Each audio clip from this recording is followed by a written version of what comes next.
This is the the Concordia by the Internet Historian. This seems like an interesting one.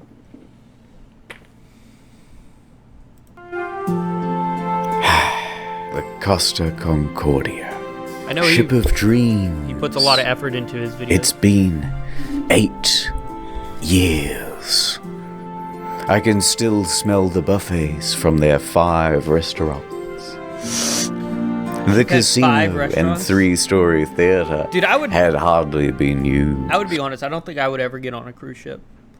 It isn't something that, like, I would ever be interested in doing. The gym, the day spa, the sheets in her 1,500 luxurious cabins hadn't even been slept in. Costa Concordia cost $570 million to build, and you could tell. You could really tell.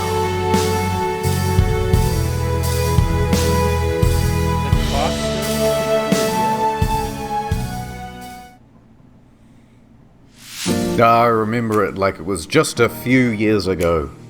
We had left Civitavecchia, a port in Rome, and we were making our way to Savona. It was day 2 of our 7-day journey. But that ship, she was cursed. Oh my god. When she premiered, the traditional bottle of champagne bounced right off the side instead of smashing. A bad omen, but I'm not the superstitious type.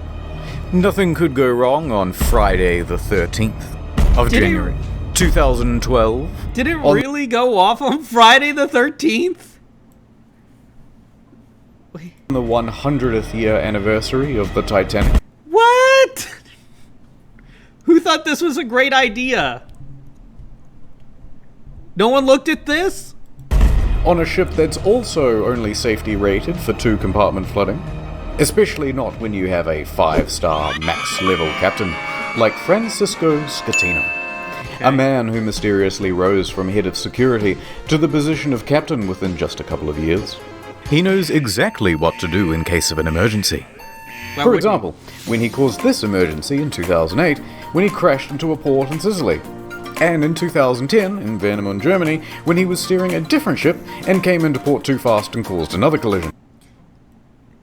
Dude, how did this guy even get his license to be a captain? Who let this happen? Who let this happen? Who gave him his license? Wait, he's in Italy. I've got a good feeling about this. So let's set the scene. It's a beautiful evening.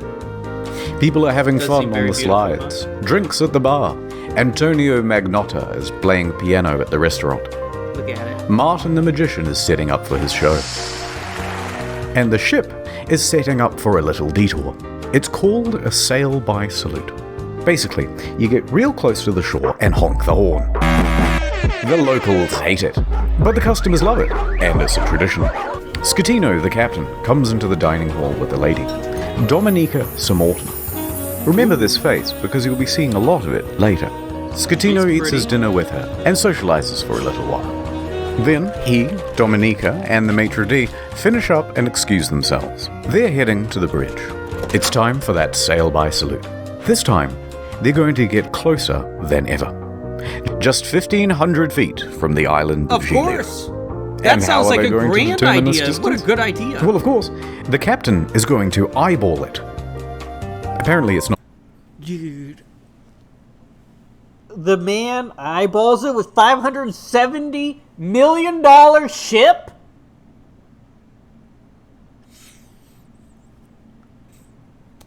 Not an uncommon thing to do. Scatino turns to the fella steering, his helmsman, Jacob Ruslibin. First interesting tidbit. Costa Crociere has hired Jacob from Indonesia at a rock-bottom price, and he's a bit of a newbie to the job. In fact, his Dude, we're talking about a $570 million ship. You just gonna pull someone out of the boondocks? profession hitherto, a painter and a cleaner. It's his first time steering a massive ship, and he's very excited.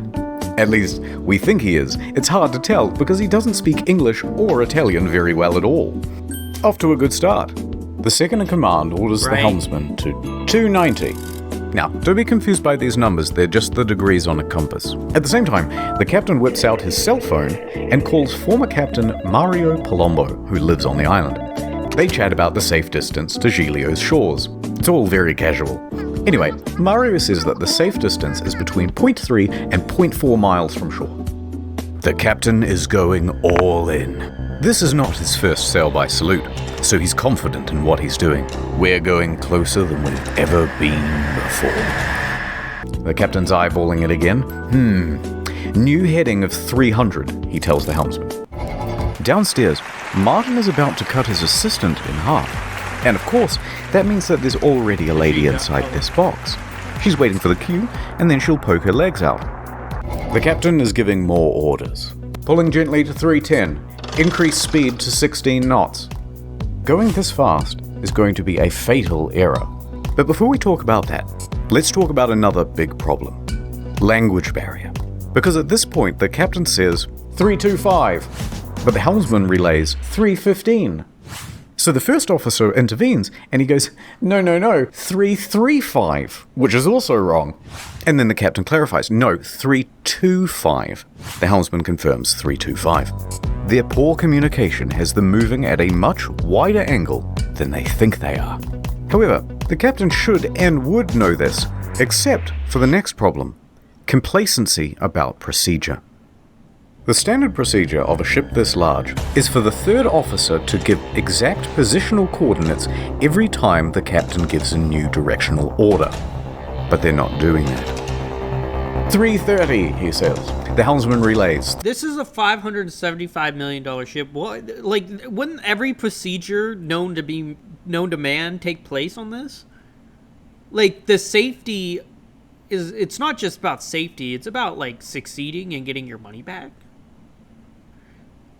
Like, if this ship goes down, they're losing out on all that money they made. 3:30. The ship reaches 16 knots.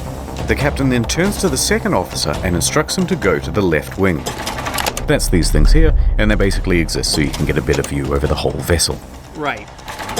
A few seconds pass, and then the mood starts to turn. Scatino notices white foam of waves breaking against the rocks directly in front of him in the distance. The Costa Concordia, right now, is almost 700 meters closer to the rocks than it should be. Without deviation, there is going to be a direct collision. Oh, shit! Scatino immediately commands the ship to start turning away. 335. Not enough. The captain shouts, 340. The captain yells, 350. Now, remember how I said that accelerating to 16 knots was a fatal error? Well, that's because it's made this ship incapable of such a drastic turn. What they've got is understeer. Here's an example. The front end is not working. You're turning, and you're just going straight. You want to go over here, but you're going to end up over here. So despite the order of 350, right now the bow is still only pointing at 327. Not nearly enough to miss the rock. And oh no, it's about to get worse. That language barrier again. In these critical moments where every second counts, the helmsman wrongly relays 340. The captain snaps back, 350 starboard or we end up on the rocks. The third officer goes to assist the helmsman. Now, don't get confused by the orders from here. We're changing over to rudder instructions. The captain yells, starboard 10, starboard 20, and still it's not enough. Hard to starboard. That means as hard as it'll go. But at this point, even if they clear these rocks, they need to get the rest of the ship to swing around it. So the captain yells, midship, which centers the rudder. The bow is now less than 150 meters from Skull Rock. Port 10. But the helmsman only gets to port 5 before another order is given 2 seconds later. Port 20. They might just avoid disaster here, maybe. But then, oh no. One more time, the helmsman cocks up at the worst possible moment.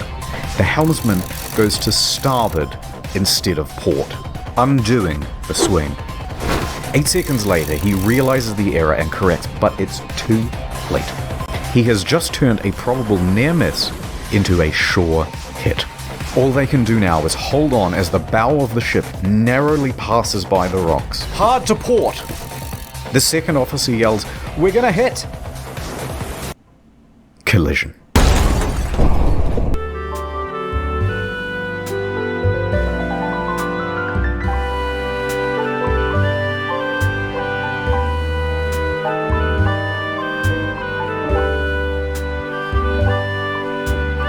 And this is why there's morons everywhere, right? Like, it doesn't matter if you got like 50 degrees. you could just be a captain of a ship after a couple days in security. Language barrier not necessary. You'll take it for like $50. If you do it like, I'll run the whole ship for $50. All right, you got this.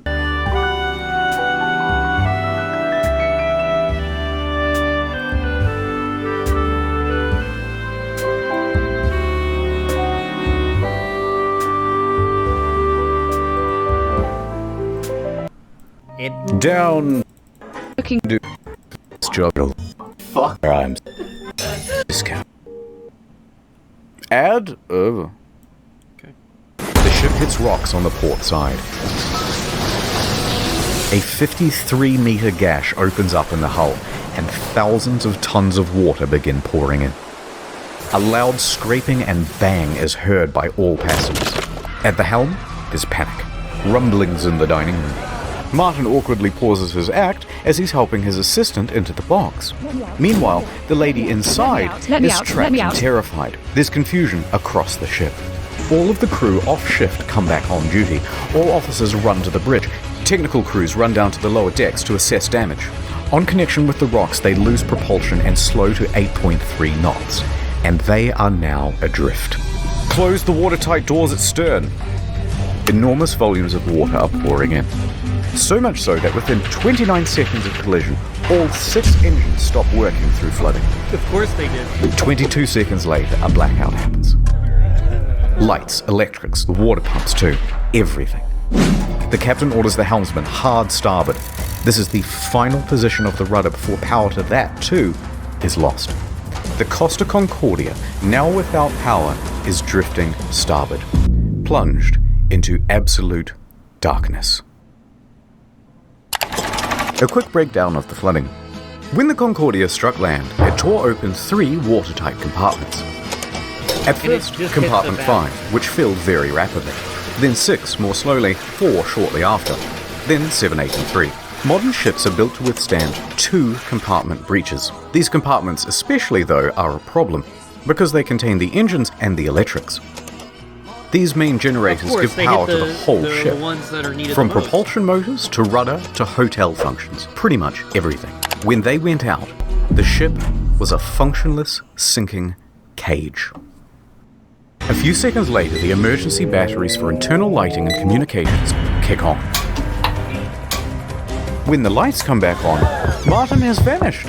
He's ditched the stage. And it caused a huge panic in the theatre, as passengers are trying to flee to their cabins and to muster stations. People already in their cabins come out and start putting on life vests. Staff rally and try to calm everyone down. Everything is fine. There's no need for vests. Please return to your cabins.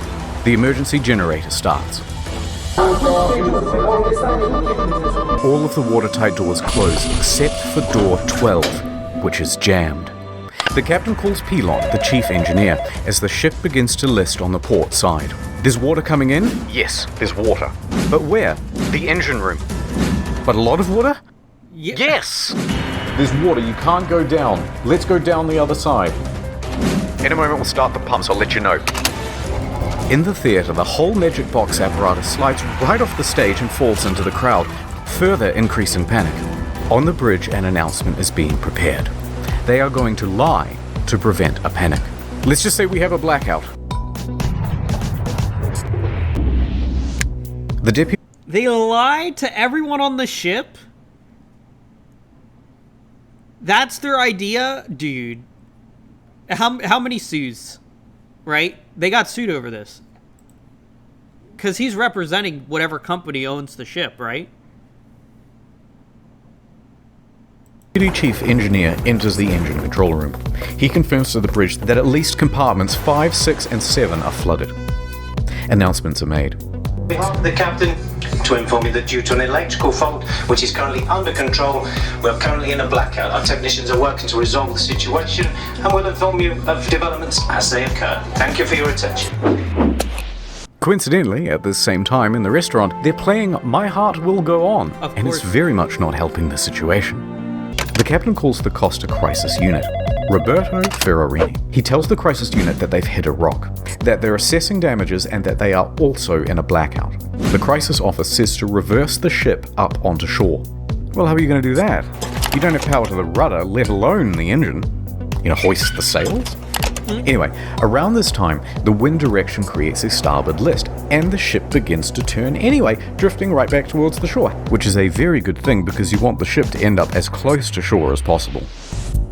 A panicked passenger senses that something is off. This isn't like any electrical problem that she's ever seen.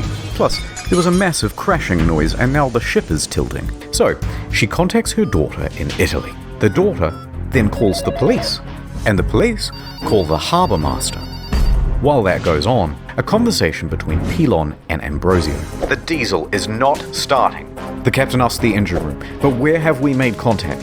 Thinking that the incoming water can be reduced. Captain, here everything is lost. The electrical panel, everything. They're saying at this point that the ship is going down. The captain calls Roberto Ferrarini again. Actually, 2 compartments have been flooded, but don't worry, the ship's stability isn't in danger. Wrong. Passengers begin going to muster stations on their own initiative. The cruise director says, "We have a lot of people at muster stations that I do not want to fall overboard. Do we make an announcement to tell them to go to the lounges?" Bozio says, "I think that's best." The harbour master from Livorno calls the ship. The captain tells them that we just have a blackout. How long has this blackout been going on? About 20 minutes. Have you asked passengers to put on life vests? It's just a blackout. I gotta go. The harbour master is suspicious. He says to his superiors that he thinks something more is going on. He calls a patrol boat to the area and asks them to look at the ship. Another problem. The fan on the emergency diesel generator isn't working properly. Pilon manually has to turn the thing on and off with a screwdriver so that it doesn't overheat and cause a fire. Dude, Pilaf seems like the real hero in this situation right now. He's the only one that seems some sort of competent. I hope he was paid more than the captain. Like, this guy seems like he's actually caring and a lot of effort went into surviving. The captain is on the phone to the lower decks, asking pointless questions, like, is it still flooded? Yes. Yes, it is. The captain is essentially in denial of the situation. The harbour master calls again. Finally, he says, the ship is taking on water through an opening on the left side and the ship is listing. He qualifies with, no one dead or injured. The harbour master asks if he needs help. Just a tugboat? When in reality, they need a full rescue. With 3 compartments flooded, the captain finally realizes that things are really bad and they are not going to improve.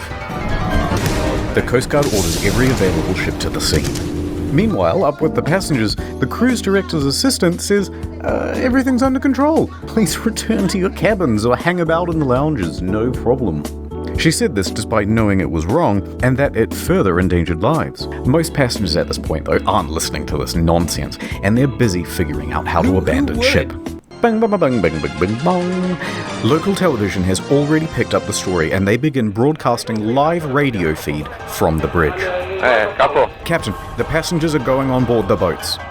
Okay, let them go to shore. So then general emergency? Wait, let me talk to Ferrarini. We risk the emergency generators that do not have cooling. It has cooling problems, 100 degrees. The cooling fan has stopped. Pilon calls the bridge and tells the safety officer they need to evacuate. The safety officer relays this to the captain, but after no response, he orders the engine room to evacuate on his own. The captain says, no, stay. We're leaving. So what do? General emergency? They argued about people's safety? Dude. What? We're talking about human lives here. And they sat and argued about what's normal and what's safe.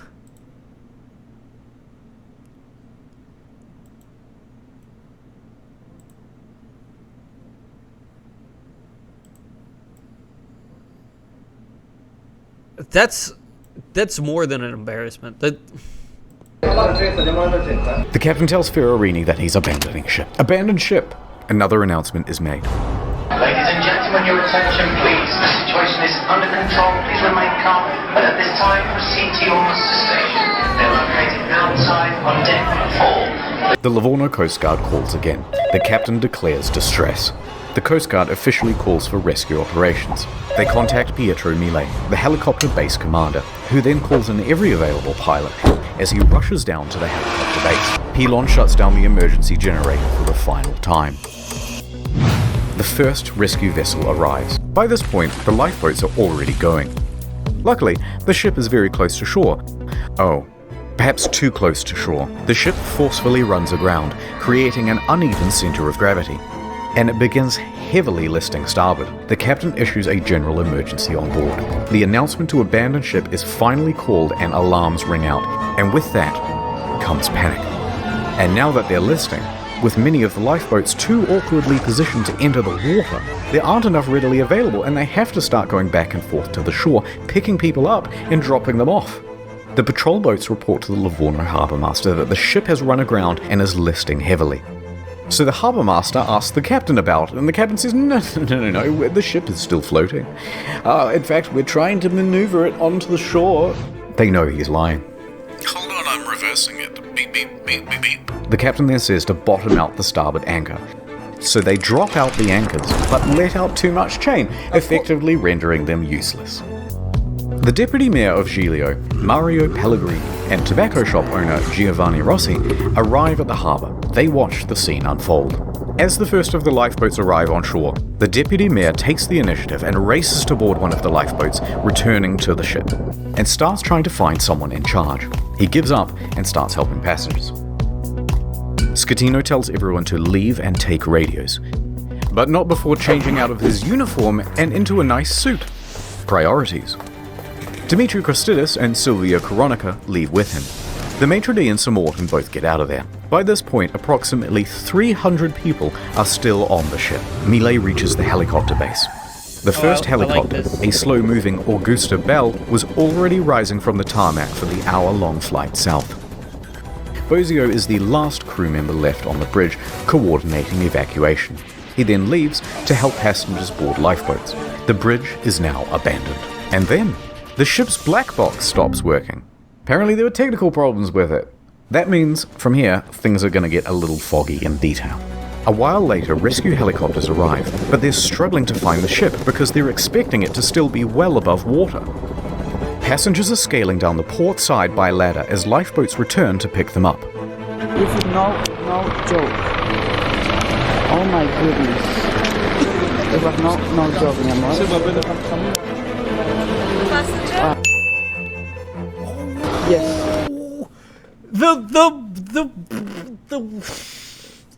The captain's girlfriend came off the boat? Did the captain stay with the ship though? Dude. He's not allowed to make a film I'm movie. allowed. Wait, why wouldn't he be allowed? Why wouldn't he be allowed? I'm allowed. Who say you are? A second helicopter, a faster model, sets off. The ship stops heeling and comes to a final resting place. Now the Coast Guard calls the captain because he's just learnt that the captain has abandoned ship. The captain claims, no, actually I slipped and I... The captain left the ship? Oh, and just left passengers on the ship? fell into one of the lifeboats. Ooh, I'm a klutz. But now that I'm on board, I may as well head back to shore. DeFalco tells the captain to get the fuck back on board. And the captain kind of acts confused and then effectively refuses. So the captain makes it to shore. From here, we only have mainstream news reports to rely on, so it's not going to be super accurate. But they say that Giglio's police chief then finds 110 survivors on the rocks at Point Gabbianara. And among them is the captain. It's not known whether the captain helped anyone while he was there, and in fact, the police chief claimed that he just sat on the rocks and watched other people do the rescuing.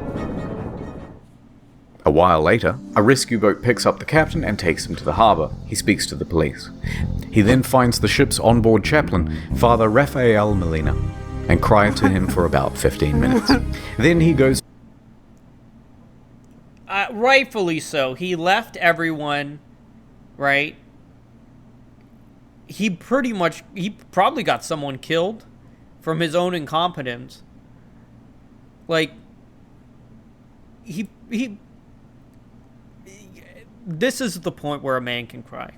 To the harbour master's office to receive probably the biggest dressing down of his entire life. Port authorities ask the taxi driver to take the captain back to his hotel. The captain takes the 30-second cab ride to the Bahamas hotel. According to the cabbie, he was beaten like a dog. He was cold and afraid. He only asked me where he could buy a pair of fresh socks. But then he perked right up again and gave an interview to a news crew. He told them that he was the last to leave. The captain is usually the last to abandon ship. What happened, Captain? We were the last to leave the ship. All day Saturday, rescue... Dude, what is with everyone lying? Do you know how much... Yeah, dude, the whole... if they didn't lie and they stated the emergency right when they happened and they told everyone, there would be probably more saved lives. People would probably survive, and everyone could probably made it off the ship. ...a search for people on the ship. On Sunday morning, a South Korean couple is found in their cabin, safe but shivering. They had slept through the crash and woke up unable to exit their cabin. The last survivor, Manrico Giampandroni, was found with a broken leg. He was the cabin's service director. In the end, 32 people died. The final body wasn't discovered. And this was all the captain's fault. And the incompetence of hiring someone with a barrier of no language of communication. Like, we're talking about a situation where you're traveling along an ocean with a $575 million ship, and you hire a ex-security guard that didn't really have training and someone who didn't speak Italian or English to man your ship. What are we doing? What, like... Until nearly 3 years later, a crew member, Russell Rebello, and it's believed that he died a hero helping passengers off the ship. The Costa Concordia was the largest cruise ship disaster since the Titanic. And then there's the ship. This is what happens to a 110,000-ton cruise liner when it's left half rolled over in the ocean.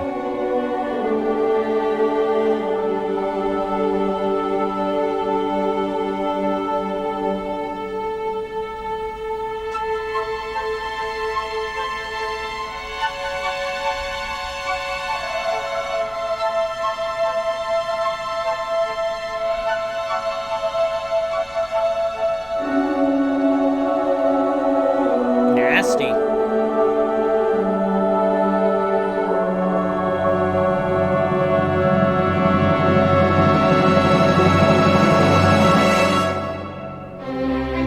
But this isn't the end. It's just the halfway point. Of course not. What most people know is that the Costa Concordia had crashed, many dead, and that the captain abandoned ship like a coward. But there's a whole veritable spaghetti of details to untangle. Let's dive in. There they are. The deets.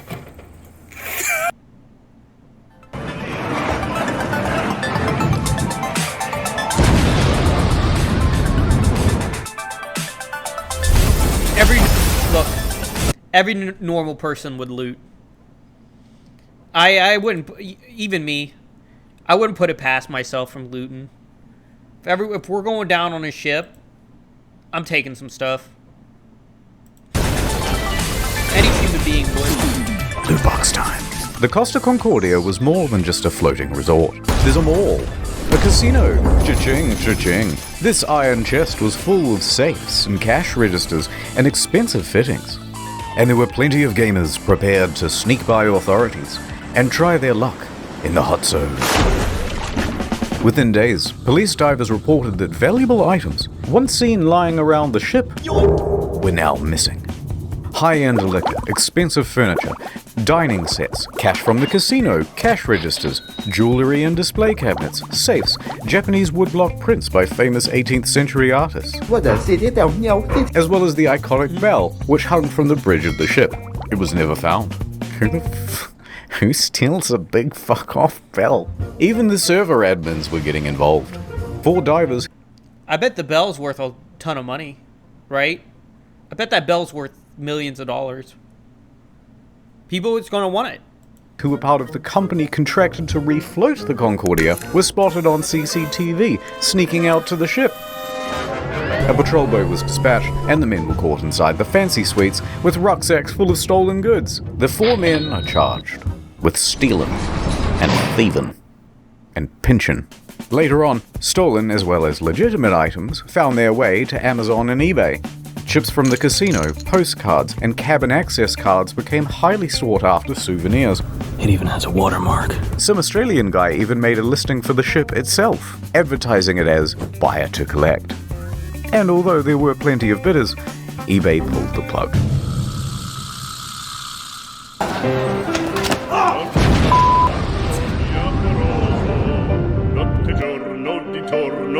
I know you want to see Scatino go to jail, and we'll get to that. Everyone wants but to see first, Scatino go to jail we have 'cause to he's a talk about moron. someone else. Dominika Samorton. That was a close one. There was speculation that she was on the bridge that evening because she was the captain's mistress. We're talking about an Italian man. All right, that guy, he has a mistress. Like, who's surprised by this?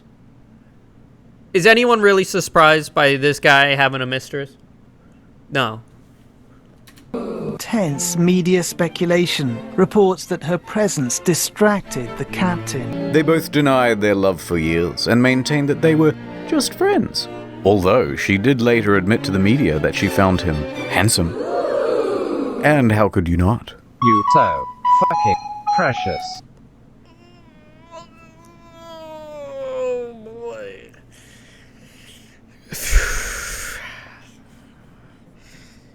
Ooh, gorgeous. That's a real winner right there. When you smile. But she says there was no romantic link between them. Some people would like to believe, they want to know I have something with him. It's more interesting. It's like, you know, some spicy in the story. Miss Samorton also loved the spotlight, however. Everyone! Oh, no! And took several interviews.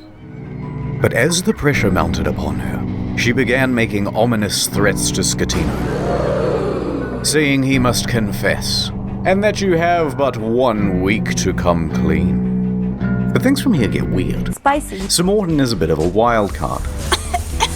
In a subsequent interview, she claimed a helicopter came to the ship well before the other rescue craft to take away a package. Huh?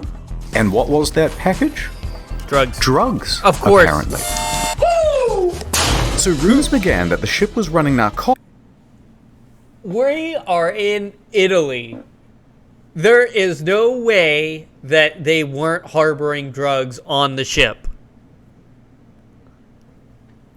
Does this surprise anyone? I thought it was just figured. I thought it was just, like, assumed. For the mafia. And not without cause. A number of cruise ships, even recently, have been caught trafficking drugs. As an aside, Scatino was tested for drugs immediately after the crash. He tested negative for drugs in his system, but trace amounts of cocaine were found in a hair sample. Makes it smoother and... They found... What, did he roll in it? Dude, no he did not.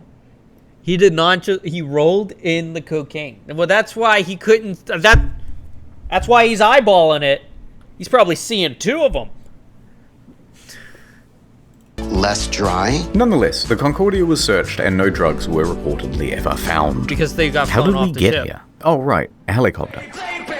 Samorton commented on it again the next day and said, actually, that helicopter was just for the captain as a means of evacuation from the ship. No, it wasn't. Okay, wait.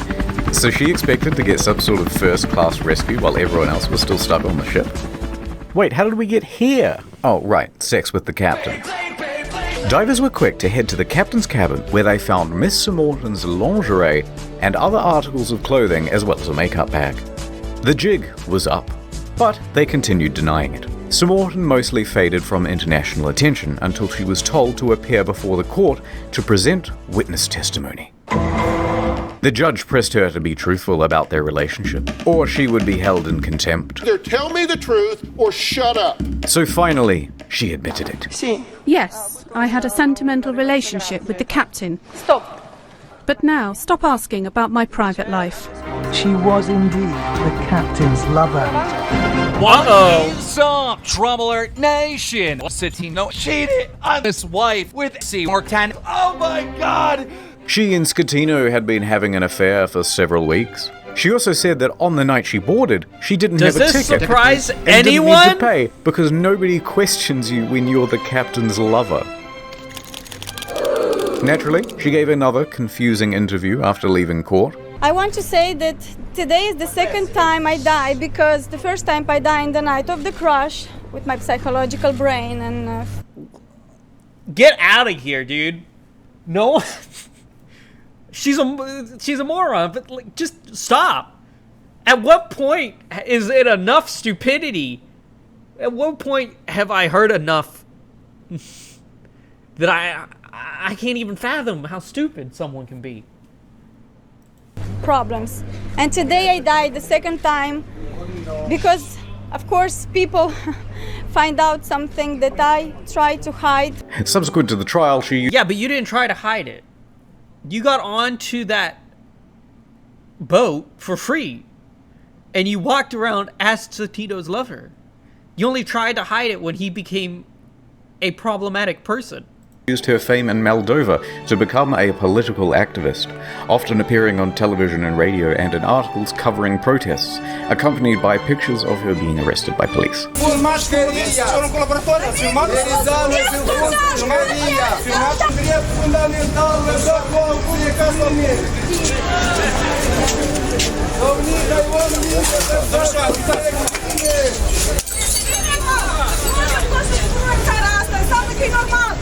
It was some stuff about victims of violence, women's rights, girl power, yada yada yada. And we have a classic case of a person being a moron. Right? That's what this is. We're just trying to... Someone get the poop emoji and put it over her face, please. And interestingly, part of a push to block the sale of shares of Moldova's train network to Russia. Sure. Why? Other than that, I don't really know what she's been up to. Let me just check on her Oh god, not again.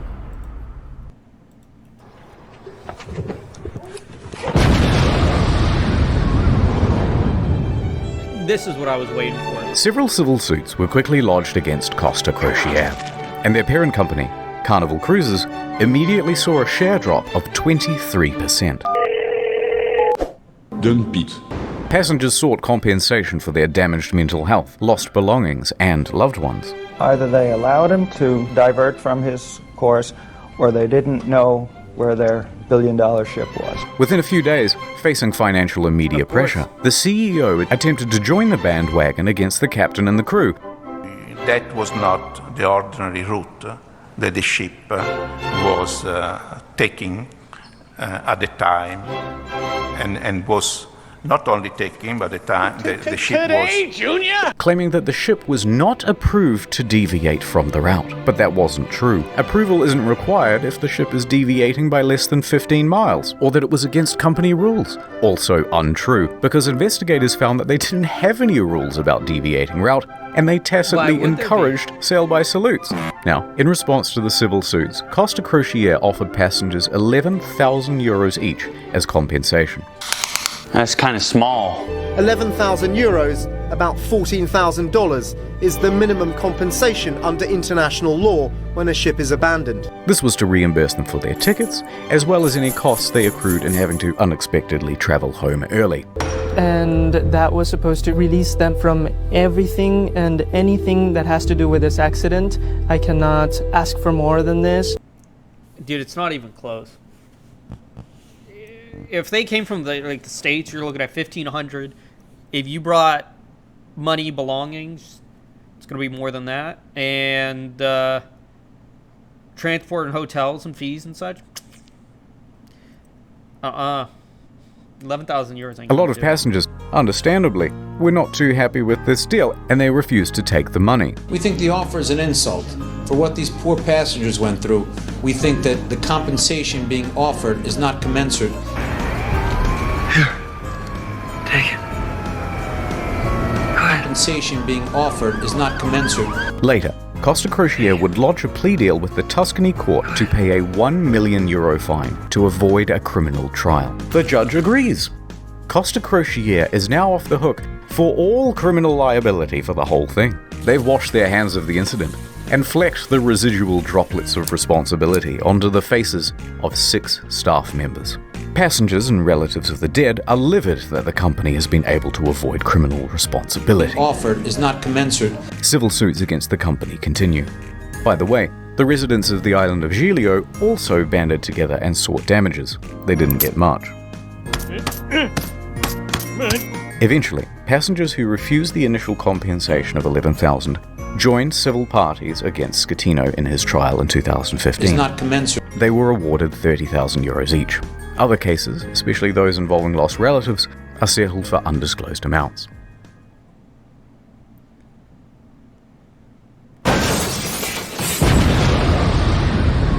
$30,000 probably doesn't.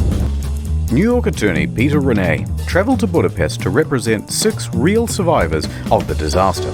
At Renee & Renee, we personally work on every case. And we'll work harder than anyone to get you the most money possible in the shortest amount of time. And while on the job, a 7th case cropped up via email. An elderly woman, Alona, said, "Help me, Mr. Ronai, for I have lost my daughter, Eva, and my 5-year-old granddaughter, Roxana." So Mr. Renai agreed to speak with her. However, there were some inconsistencies in her story. Neither Eva nor Roxana were on the passenger list. Why? Odd. But Costa is known for having stowaways. Gotcha, bitch! Still, Mr. Renai was suspicious. They wouldn't cheaty old Petey, would they? Renai inquired further about why she was on board, especially without a ticket. Ilona said, "Well, I don't know, but you should ask her boyfriend. Zolt Horvath. He'll know all the details." "I'm up all night. I'm going crazy," he said. But Mr. Renai was still suspicious. Because then she asked, "How much money do you think this is worth?" This is a huge red flag, Petey. Yeah, it is. 20 years of doing this, you've never had anyone ask about money. Why now?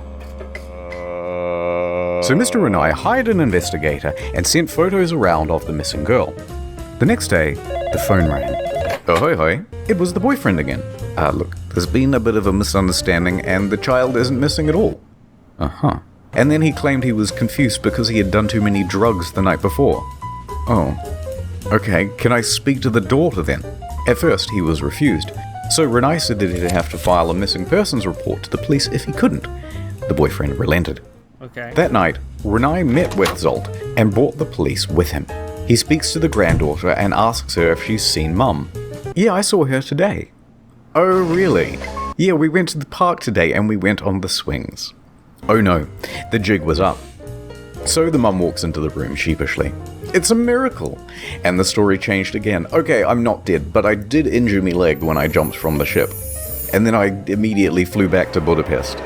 Although don't worry about checking my leg because there are no visible marks or injuries." Old Petey, I'm beginning to think they weren't even on the boat. Also, it turns out this lady isn't her mum, it's just a neighbor. Eventually, Renee managed to make the pair confess. And then they said, "Hey, we haven't done anything wrong. We haven't taken any money." And in the end, it looks like there'll be no criminal punishment for the scam, because Hungary, a former communist country, has no laws against insurance fraud on the books. The law firm that never sleeps, call 1-800-6647. Oh, that's a bad idea. Oh, that's a very bad idea. I want to see what happens to the captain.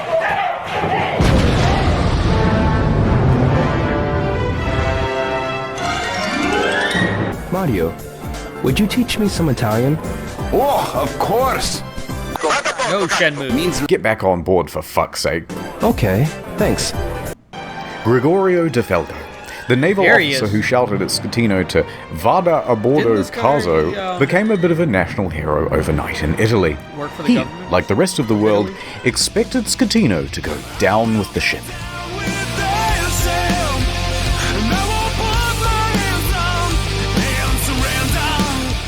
And when the captain chickened out, De Falco was there to admonish him. And when he stopped answering the radio, he called him on his cell phone to continue putting him on blast. When the captain first reported just a blackout, De Falco didn't believe the story and immediately began preparing a rescue effort, which likely saved several lives. His actions were applauded by most Italians who were tired of their public servants being corrupt and avoiding responsibility. Accordingly, shirts sporting Vada a bordo caso were being printed by the end of the week, others setting it as their phone's ringtone. But then, in September 2014, without warning, De Falco was transferred to an admin role in the Coast Guard. Hear what I said? He'd been demoted. De Falco said that he had been passed up for promotion, that he had also not been told which admin office he was even being transferred to, and that it all effectively cancelled 10 years of his career. De Falco was tres furioso, and there was public speculation that it was owing to bad blood between himself and Admiral Delano, his former boss. His status among the public overshadowed his superior in many ways. On the other hand, his boss said, no, it's part of a normal career progression for naval officers and that he must show more maturity and professionalism to advance his career. Now, it's hard to know what's true in office politics. He went all the way to back to the ship. There's no more professionalism or heroism that you need to be known. So let's leave that alone. And anyway, in 2018, De Falco said buenas noches, ya later, to the Italian Navy to become a politician. In March that year, he was elected to the Italian Senate, serving as a member for Livorno. He still serves there today. I'm the captain now. Of course he did.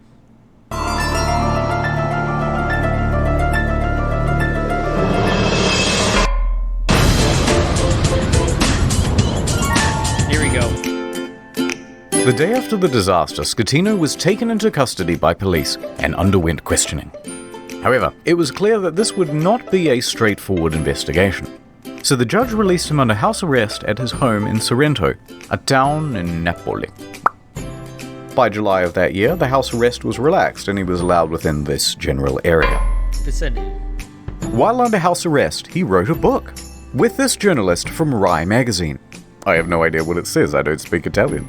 But goddammit, he must have some kind of charisma going on, because there's been a lot of speculation in the press that he had... Dude. He's Italian. Italians are chick maggots.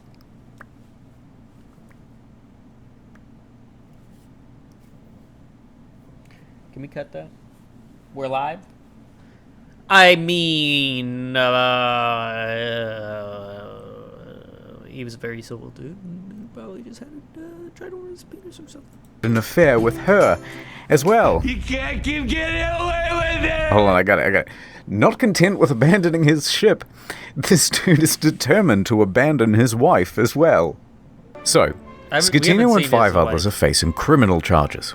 Straight away, everyone lodges a plea bargain with the court, and all of those plea bargains are accepted, except for Schettino's. And the condition of everyone's reduced sentences are that they must provide witness testimony against Schettino. He touched me. Ciro, Jacob, and Silvia were all given suspended sentences. 2 years.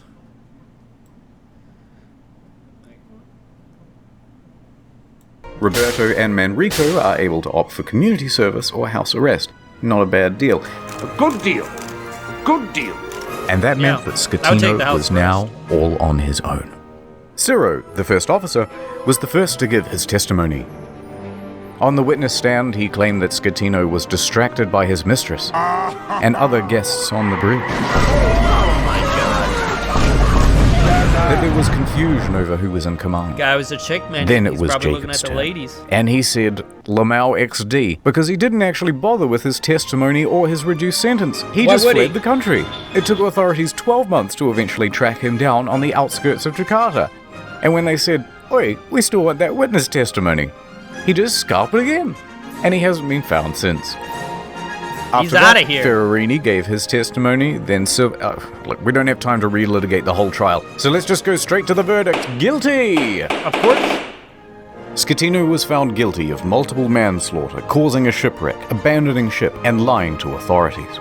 He is sentenced to 16 years and 1 month in prison. But wait, there's still the appeals. The appeals trial begins. Denied. And the verdict on the appeal? Surprise! Rejected. So Schettino's lawyers appealed again. And the verdict on the final appeal? Schettino made multiple attempts to secure a plea deal but was denied by the prosecution each time. The prosecution called for Schettino to be sentenced to 26 years in prison, calling the incident a Titanic affair. Oh, okay, I see what you did there. Schettino was not present. His lawyers stated that he was waiting outside of the jail for the ruling, so that if his plea was rejected, he could immediately start serving his sentence. And with that, 5 years and 4 months after the disaster, he was finally in a cell. I will not be making any comment. Oh, God, that hurt.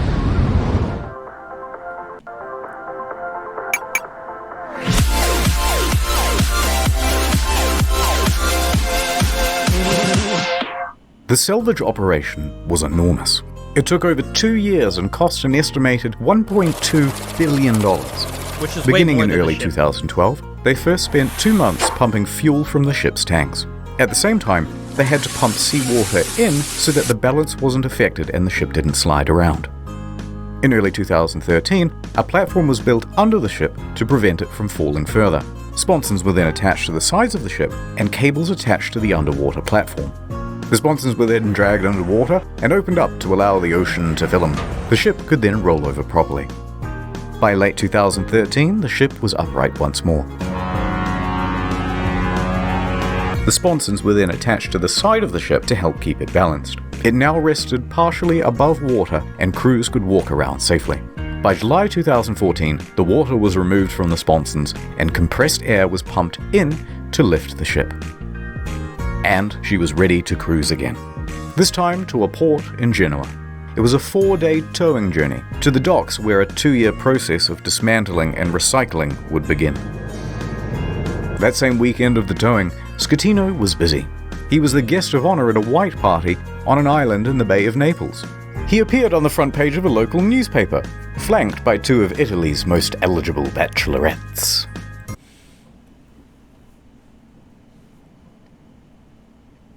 Well, under house arrest before he went to prison. This guy, dude.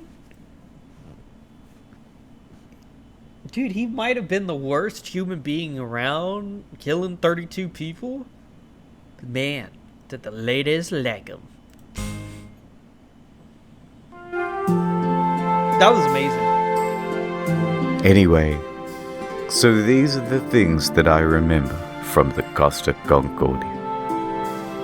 That sweet maiden of He has the the bell. sea.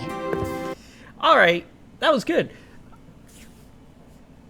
The rule number 1 of having an ocean cruise liner: don't hire morons with your $575 million ship.